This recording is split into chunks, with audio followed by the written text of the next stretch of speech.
Lai runa skanētu pārliecinoši, nepietiek tikai ar labu tekstu.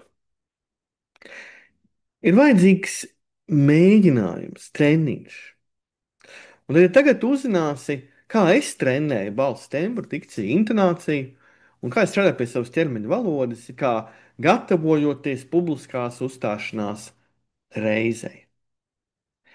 Katram no mums ir sava īpašā balss, bet ne katrs zina, kā to prasmīgi izmantot. Šodien, kad vārdi kļūst par ieročiem un klusums par vienaldzību, tava balss var būt atšķirība starp apātiju, neko nedarīšanu un konkrētu rīcību. Es nestāvu šeit kā ideāls runātājs. Es stāvu kā cilvēks, kurš ir izvēlējies runāt. Runāt par to, kam es ticu. Un tieši tāpēc es aicinu arī tevi neklusē.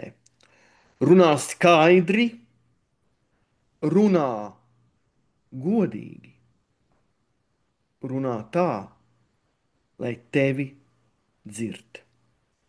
Katrs mēģinājums tevi padara pārliecinošāku. Trenē savu balsi, bet arī trenē savu klātbūtni. Izvēlies 4 teikumus no savas runas, ieraksti mēģinājuma video, kur tu pievērsi uzmanību savai stājai, dikcijai, arī žestiem un intonācijai, un nosūti man izskatīšanai, komentēšanai. Priecāšos saņemt no tevis šādu video un palīdzēt tev mācīties un attīstīties.